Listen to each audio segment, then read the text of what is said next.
Minute, ma belle. Je m'appelle Audrey Dana. Chez les Celtes, Dana, ça veut dire terre-mère. La déesse terre-mère, c'est Gaïa, quoi, chez les Celtes. Vrai. Je suis la déesse des plantes et des arbres, des insectes et des animaux. La déesse du vivant. Bah oui, parce que tu as une fourmi, je crois, sur le bras. Personne ne comprend ma fourmi. Alors raconte-moi, la vérité va éclater. Vraiment? J'ai compris une chose, alors que moi je visualisais les fourmis comme en fait des petits êtres, un peu comme on pourrait visualiser les moutons, quoi, côté un peu tous pareils, machin, voilà. Donc j'avais pas une admiration folle pour les fourmis, bien que j'avais lu le bouquin de Werber, voilà, et que j'ai un fils passionné d'insectes et tout ça, mais voilà, j'avais pas du tout de passion pour les fourmis. Et puis je suis rentrée en contact avec l'esprit de la fourmi et j'ai compris une chose magnifique sur la fourmi, c'est que d'abord, elle a une chance inouïe, la fourmi, c'est que sa mission est claire. Voilà, c'est déjà d'emblée. Et donc, quand tu rencontres l'esprit de la fourmi et que tu vois la clarté dans laquelle elle baigne quant à sa mission, wow, il y a une espèce de truc reposant. Et après, ce qui est absolument magnifique, c'est que cette mission que la fourmi a, elle est au service du collectif. Et je trouve ça magnifique. Et la fourmi, elle peut porter 50 fois son poids. Elle est donc très costaud aussi, la fourmi. Et en fait, on gagnerait tous à être comme les fourmis, avoir une mission claire au service du collectif. Chacune de leurs missions, elles participent au bon fonctionnement en fait, de leur société. Donc tout ce qui est fait, c'est pour que tout le monde soit nourri, que tout le monde soit hébergé, que la vie de la communauté continue. Donc c'est vraiment... Et puis ça pourrait rappeler aussi un plateau de cinéma, la fourmilière. C'est vrai, parce que chacun a son rôle hyper précis, chacun sait ce qu'il fait et c'est au service d'un projet collectif, d'un projet commun. Et quel est ton projet à toi, Audrey, dans la vie ? Est-ce qu'il est clair ? Très clair, mais c'est vrai que c'est un chemin de savoir quelle est sa mission. Ça a été un chemin de comprendre ce que j'avais à faire sur cette planète. Et j'ai commencé en voulant être actrice. Et puis j'ai compris que être actrice, ça vient du verbe agir en fait. Et donc je veux agir sur le monde.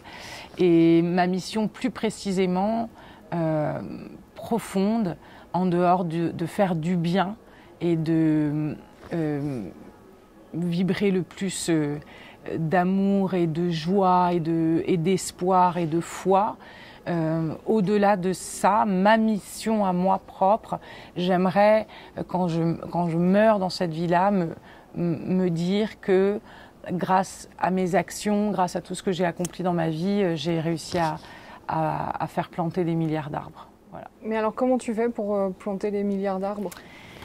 Tu fais des projets dont tous les bénéfices sont reversés pour planter des arbres. Ok. Tu investis ton argent personnel pour planter des arbres. Ok, d'accord. Tu te sers d'écosia. Il y a plein de moyens de planter des arbres. Tu ramasses une graine et puis tu la plantes. Il y a plein de manières de planter des arbres. Alors, tu vis à Paris, c'est une vraie quête là, parce qu'il y en a des arbres à planter, non ? Dans une ville. Il y a beaucoup d'arbres à planter ici, il y en a à planter partout, il y a beaucoup de forêts à préserver aussi, ça fait partie vraiment de ma mission de vie aussi. J'ai la chance d'avoir une maison de campagne avec des herbages que je vais transformer en forêt nourricière. Voilà. C'est quoi une forêt nourricière ? C'est des arbres qu'on plante, donc en fait il y a des fruits, il y a du thé, c'est vraiment il y a des graines, c'est une forêt qui nourrit, voilà. D'accord. Okay. Et déjà je voudrais faire ça sur les 3 hectares de terrain que j'ai qui sont vierges, pour voir d'abord ces arbres grandir et puis me dire qu'ils nourriront mes petits-enfants. Ça a été quoi le déclic pour connaître ton chemin plus précisément en fait ? J'ai un projet qui s'appelle Pourquoi la vie est belle, qui est un seul en scène que je vais jouer au Théâtre de l'Œuvre, que j'ai écrit et qui est une espèce de coming out spirituel. Via le biais de ce spectacle, j'arrive à jouer, interpréter des antagonistes qui se moquent de moi, etc. et à basculer avec un arbre. Et quand je me suis retournée, j'ai vu tous les autres arbres du jardin et je me suis rendu compte que je n'avais jamais regarder ces arbres, vraiment regarder quoi. Okay. D'un coup, je voyais, et là tout a basculé, toute ma vie a basculé. Je me suis plus jamais sentie seule, puisque le moindre bout d'herbe qui jaillit du béton ou l'oiseau qui vole dans le ciel, c'est un émerveillement pour moi. Toute ma vie a changé en fait à partir de ce moment-là, et comme si je m'étais connectée au règne végétal et animal, mais d'un coup, avec le fait de plus jamais se sentir seule, mais aussi de sentir la maltraitance et la détresse de la nature. Et donc mon engagement écologique a doublé, triplé, quintuplé même après cette forme d'éveil en fait, de conscience. Comme tu es connectée, semble-t-il, aux énergies, le regard de l'autre est compliqué. Alors tu vois là par exemple, je viens de passer une semaine, 2 semaines même avec des indigènes d'Amazonie et on parlait le même langage. Hein. Pour nous les fous c'est ceux qui ne parlent pas avec les animaux et les esprits etc. ou qui les nient. Moi j'ai compris que j'y comprenais rien, j'ai compris vraiment, ça c'est factuel, qu'on voyait que 1 seul % de la réalité, donc beaucoup de choses nous échappent et en fait on devrait avoir l'humilité de se dire qu'on sait rien et que si on voit que 1 seul % de la réalité et que 99% de ce qui est nous est invisible, on le sait par exemple pour les ondes de téléphone, on le sait, voilà, l'air quand il n'est pas trop pollué, on ne le voit pas, il y a plein de choses qu'on ne voit pas, mais c'est pas plein, c'est pas beaucoup, c'est presque tout en fait. Et la réalité telle qu'elle est n'est pas ce que nous donne à voir notre cerveau. La réalité, les couleurs n'existent pas, tout est fréquence, tout est énergie, en fait, un petit peu comme des champs d'électricité, une espèce d'énorme océan. La goutte de l'océan ne peut pas se différencier de l'océan tout entier. Les gens qui peuvent soigner à distance, tu comprends le magnétisme, parce que tu vois que tout est énergie et tout est électricité. Il y a un endroit où il n'y a pas d'espace et pas de temps. Ça aussi, quantiquement, ça a été prouvé. Donc dans cet espace où il n'y a ni espace ni temps, auquel on a accès dans certains états, souvent modifiés de conscience d'ailleurs, si on est dans un endroit où il n'y a pas de temps et pas d'espace, alors on peut avoir des informations sur avant et sur après. Et d'un coup, ça explique le travail de certains voyants. Voilà. Donc soit on se dit c'est de la folie pure, soit comme moi, on s'interroge parce qu'il nous est arrivé des choses troubles, oui. Et on décide d'aller creuser, fouiller, chercher. Donc moi j'ai été du côté des scientifiques en fait, parce que je voulais comprendre. Je pense qu'on va très très vite comprendre que c'est la conscience qui crée la matière et pas le contraire. Beaucoup plus complexe et vaste que ce qu'on voit, que ce qu'on croit. L'invisible, c'est quelque chose qui mérite peut-être un véritable langage à apprendre. Mais qui est-ce qui peut nous l'apprendre ? Par exemple, Stéphane Alix, c'est un journaliste d'investigation. À la base, le mec est cartésien, il décide d'écrire un bouquin qui s'appelle Le Test et il va à la rencontre des plus grands médiums sur cette planète.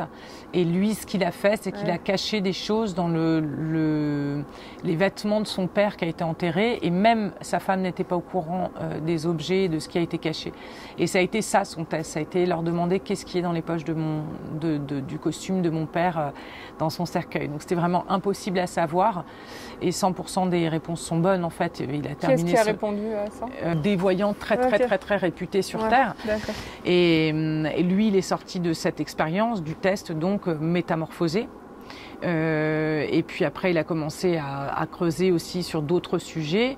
Et là, son prochain bouquin, dont je vais recevoir les épreuves d'ailleurs aujourd'hui, son prochain bouquin, c'est vraiment un mélange entre toute la recherche scientifique, en tout cas de journalistes d'investigation, donc précise, journalistique, carrée, rationnelle, basée sur des expériences, etc. Et ce que lui a vécu, qui est plus de l'ordre de l'invisible et plus de l'ordre de l'indicible.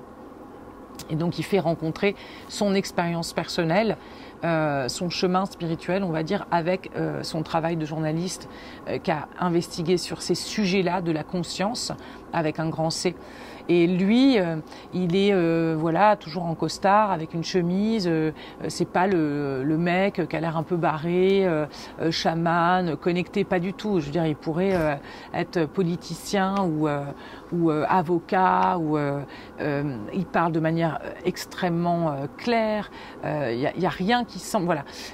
Un autre bouquin qui m'a fait exploser le cerveau, dans le très bon sens du terme, c'est Devenez super conscient.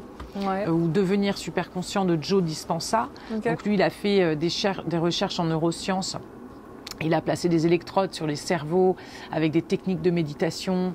Ils ont prouvé les états modifiés de conscience, que en fait notre cerveau change vraiment. Hein, donc il se passe quelque chose et que quand on revient à un état normal, tout est plus fluide, les connexions sont plus fluides, le cerveau est plus beau en fait. Donc par exemple les chakras. Pour moi, c'était un truc qui était complètement conceptuel, points d'énergie, des couleurs, des trucs. Je comprenais vraiment rien, en fait, à cette histoire de chakras. Et lui, il t'explique les chakras de manière organique, en fait. Okay. Hein. C'est cette partie-là du corps, c'est cette partie-là du corps, ça interagit là-dessus. Et puis d'un coup, que ce soit aussi concret, aussi organique, aussi médical presque, en fait, ça m'a permis de comprendre les centres d'énergie. À lui, par exemple, j'ai appris que le cerveau ne faisait pas la différence entre ce qu'il imagine et ce qu'il fait pour de vrai. Ce qui veut dire que si j'imagine que je suis en train de faire des pompes, je suis vraiment en train de me muscler. Ah ok. Toi, dans ton métier d'actrice, ça t'a servi ça en fait? C'est un peu de la visualisation. Est-ce que tu arrives à te dire, celui-là, ce rôle-là, je vais l'avoir juste avec la visualisation? J'espère que c'est pas juste la visualisation, j'espère que c'est aussi mon talent. Je travaille beaucoup avec l'exercice de la visualisation, bien sûr. Devenez super conscient, c'est vraiment génial. Beaucoup de prières aussi, et quand on dit prière ou quand on dit le mot foi, ça peut résonner avec la religion, mais moi, ma seule religion, c'est l'amour. J'appartiens pas en fait à une église. Prier, c'est quelque chose vraiment de très très très puissant pour soi ou pour les autres. Dans la méditation, il y a quelque chose aussi que j'ai découvert il y a peu de temps, qui est magnifique, extrêmement utile, grâce à Marie-Pierre Dylan-Zeguer,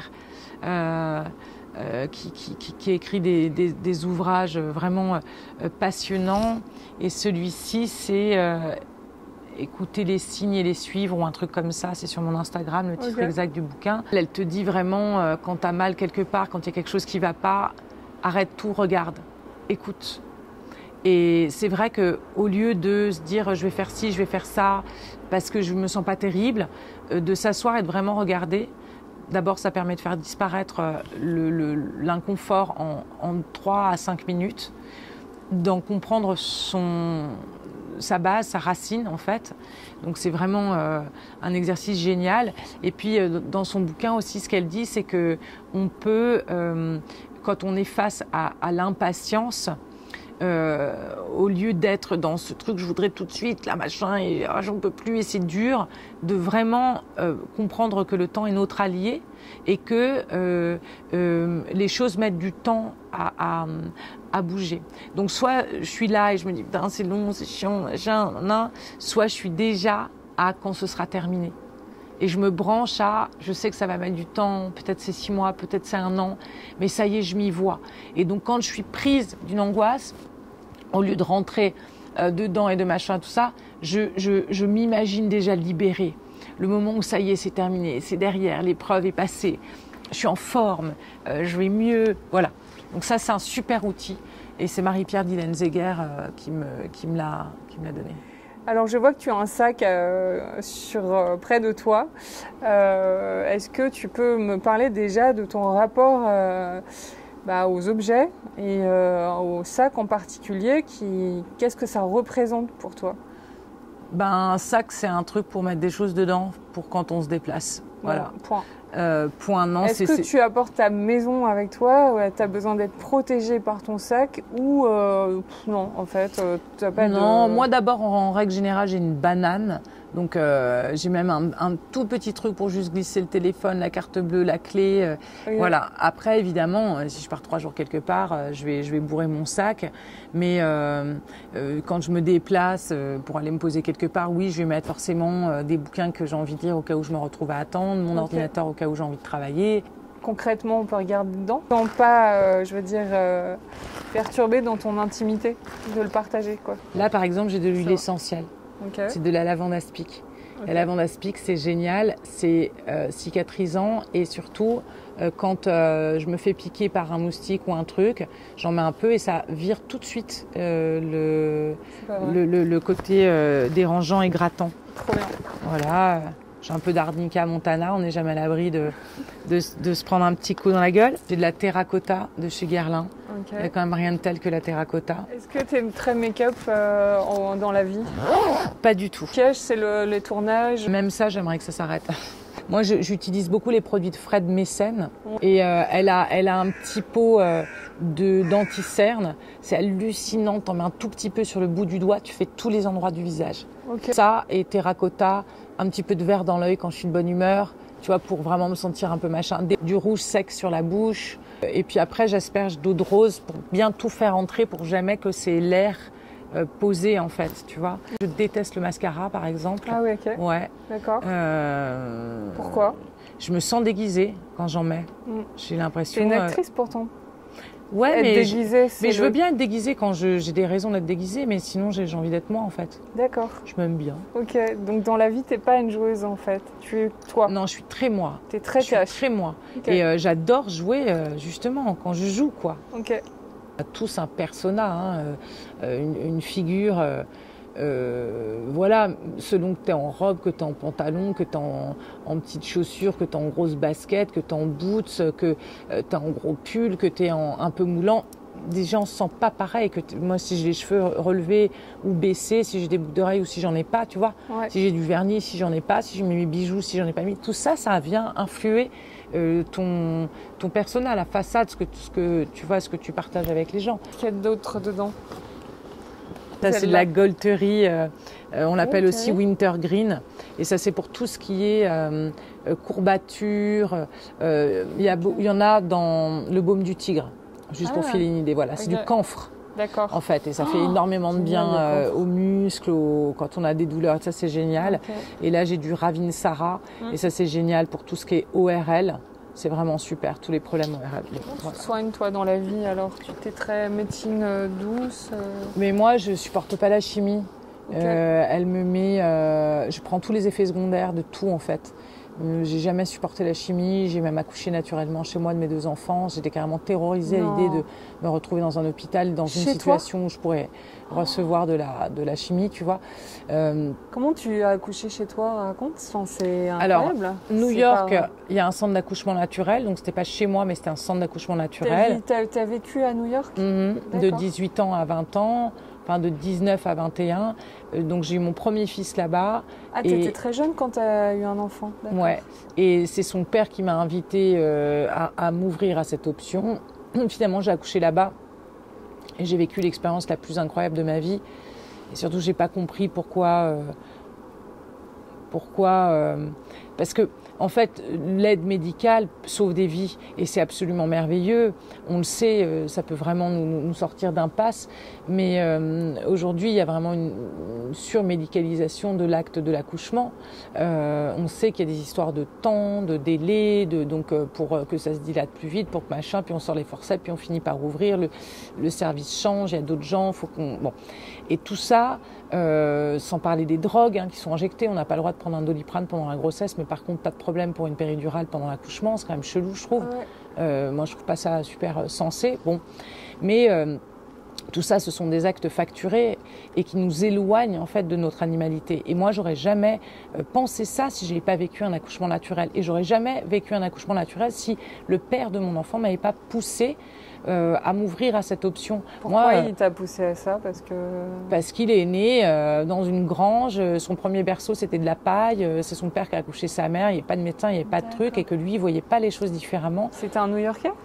Non, il est en Alaska, mais bon, et il voyait pas vraiment les choses autrement, je sais pas, quand je suis arrivée dans le lieu, c'est un peu comme quand on arrive quelque part dans un appart qu'on visite et qu'on sait que ça va être notre maison, bah, j'ai su que ce serait là que j'accoucherais.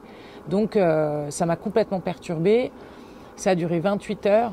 J'ai jamais eu aussi mal de toute mon existence. Je parlais au ciel à la fin en disant mais pourquoi quoi, parce que j'avais tellement mal, je comprenais pas.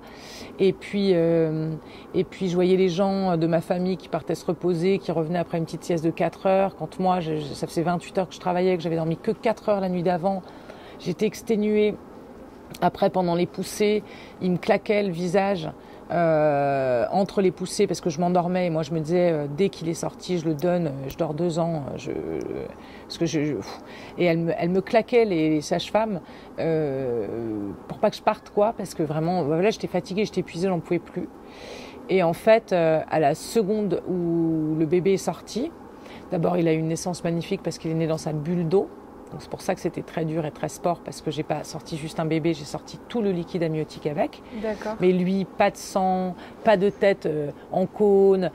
Lui, il a fait un voyage hyper cool pendant que moi, c'était vraiment... Et je les ai remerciés d'avoir fait ça, les sages-femmes. Et justement, il n'y a que des gens qui comptent pas leur temps qui vont laisser ça. Sinon, elles te percent ta poche d'eau pour que ça aille plus vite. Ah ok, d'accord. Et après, en fait, ce qui s'est passé, c'est qu'à la seconde où le petit est sorti, ce que j'ai ressenti dans mon corps, au-delà de l'amour infini qui m'a inondée, qui nous inonde toutes quand notre enfant arrive, c'est la fin de l'épreuve et la force que j'avais en moi d'avoir traversé ça. Et d'avoir crié aussi, j'ai eu la sensation pendant ces 28 heures de crier toutes mes douleurs, tout ce que j'avais pas crié, tout ce que j'avais pas dit, tout ce que j'avais pas sorti, tu vois. Okay. Et ça, c'était fort. Un accouchement. Exactement, tu vois.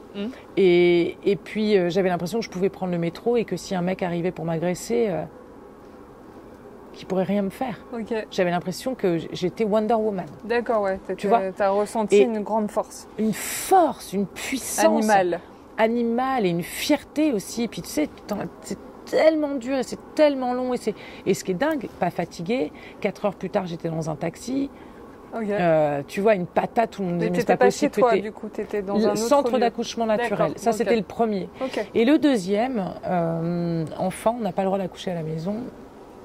Ici, j'ai reçu le meilleur conseil du monde puisqu'elles m'ont dit accoucher, c'est comme faire l'amour. Si tu dis non, ça fait mal. Et donc, j'ai transformé tous mes noms en oui. Et j'ai accouché en 2 heures du deuxième. Je sais qu'accoucher à l'hôpital, ça sauve des vies, mais je pense qu'il y a certaines circonstances, en fait, où c'est plus... Voilà, mais là, c'est pas des circonstances, c'est tout le temps, en fait. Accoucher à la maison, ça semble fou et insensé. Bon, après, le monde marche sur la tête, c'est que mon avis. Donc ça, c'est un pendule. Ouais, sans transition. Raconte pourquoi tu as un pendule, Audrey. Il était dans ton sac ? Ouais. Parce que... un pendule. Ouais, d'abord, je l'ai acheté en Islande, celui-ci. Donc, c'est de la pierre volcanique. Moi, j'ai déjà entendu parler des pendules, voilà. Mais moi, ça n'a jamais marché avec moi. Quand je prenais des pendules dans les mains, j'avais pas l'impression que ça me répondait, quoi.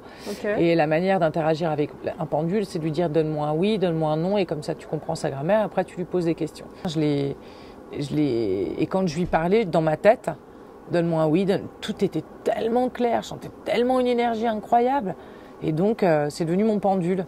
Et franchement, je lui demande hyper souvent des choses. Est-ce que je m'appelle Audrey ?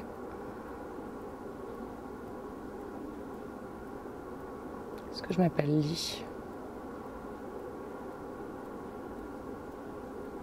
Voilà, on a le oui, on a le non, tu vois, c'est très clair.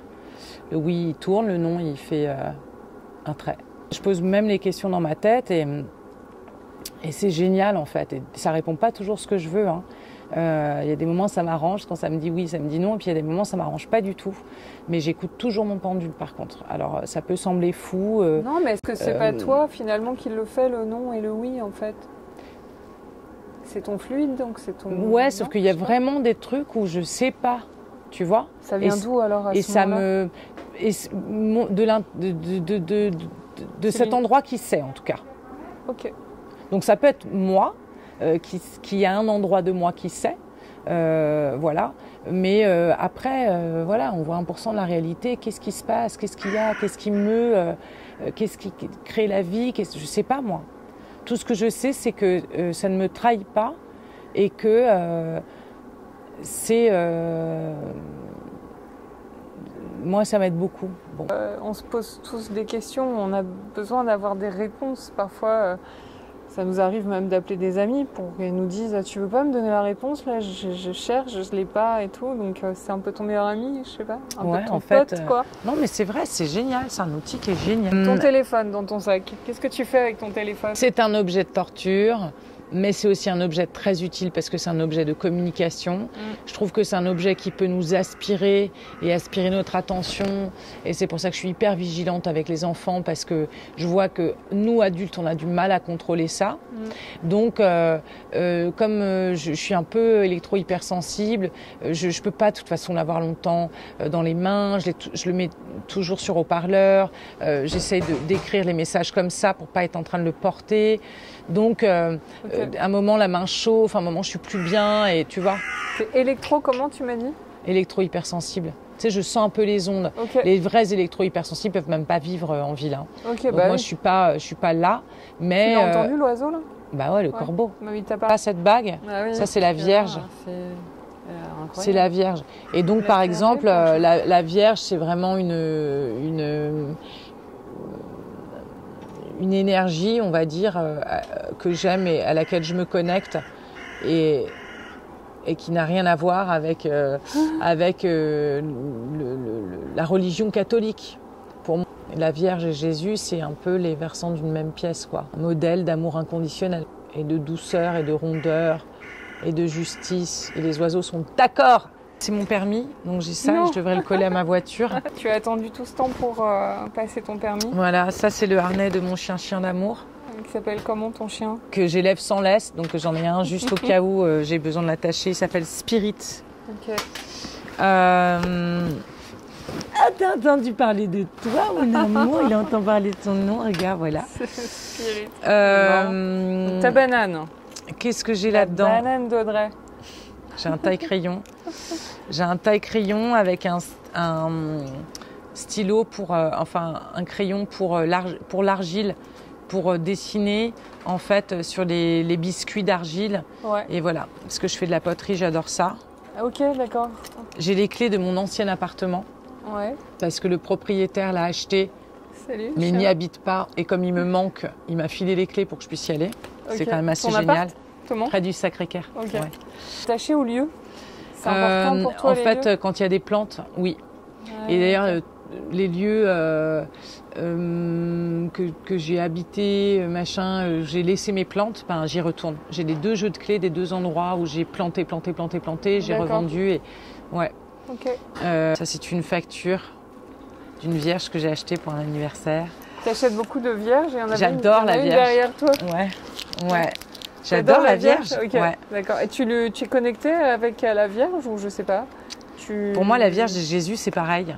Mais la Vierge, c'est quoi en fait pour toi C'est une énergie d'amour inconditionnel.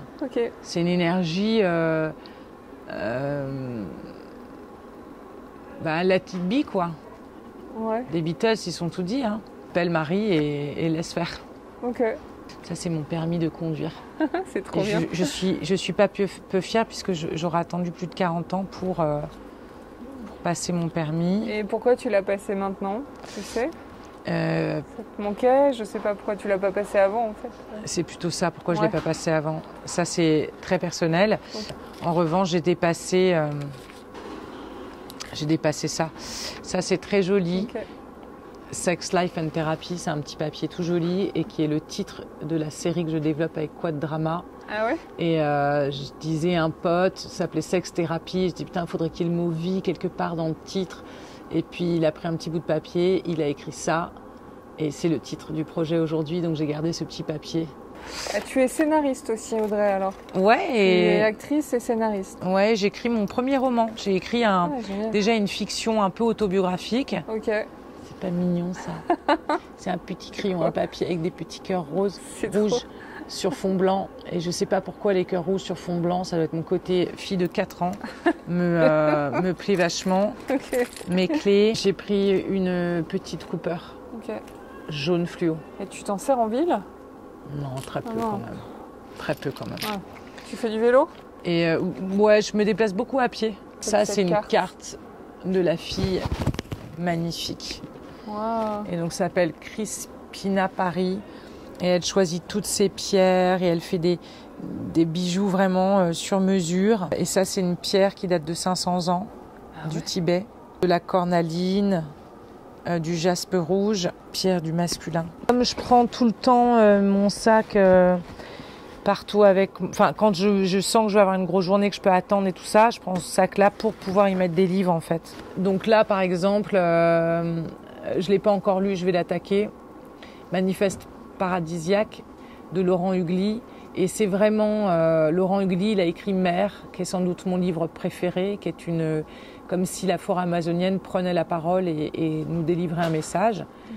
C'est ma Bible à moi, Mère de Laurent Hugli, et c'est sur le jardinage, la permaculture et spiritualité. Aujourd'hui, on a prouvé que quand on parle à des plantes, elles vont pousser plus vite. On a fait vraiment les expériences. Même condition, faire pousser 2 plantes, une à laquelle tu dis t'es belle, t'es magnifique, etc. Et l'autre à laquelle tu dis oh, t'es moche, tu vas jamais pousser, tout ça, elle pousse pas. Oui, je pense que la spiritualité a à voir avec tout, les plantes, nous, et d'ailleurs on voit bien quand on parle à un humain comme à une merde, il se sent comme une merde, et quand on lui parle bien, il se sent bien. C'est le premier volet de la 2e trilogie de cet auteur-là. Il a écrit une première trilogie qui s'appelle L'Aventure, si c'est amérindienne, la première ça se passe en Mongolie, l'histoire d'un occidental qui va se retrouver d'abord en Mongolie. C'est par le prisme d'un occidental qui ne comprend pas grand-chose à tout ça. Parce que qu'est-ce que c'est que le chaman et qu'est-ce que c'est que le chamanisme et tout ça, c'est quand même des concepts hyper... en fait, avec ces bouquins, c'est magnifiquement exploré puisque ce n'est pas des initiés entre eux. C'est vraiment un occidental, rien à voir avec la choucroute, qui vient et qui débarque et qui va comprendre en fait cette tribu, leur manière de faire et commencer lui-même à soigner. Voilà, découvrir que lui aussi est chaman. Le chaman, c'est celui qui communique avec les esprits. J'ai fini, il n'y a plus rien dans mon sac. Il n'y a plus rien dans ton sac. Mais alors, merci Audrey. Et puis, je te laisse le mot pour la fin. La vie est belle. Minute ma belle. La vie est minute ma belle. Trop bien.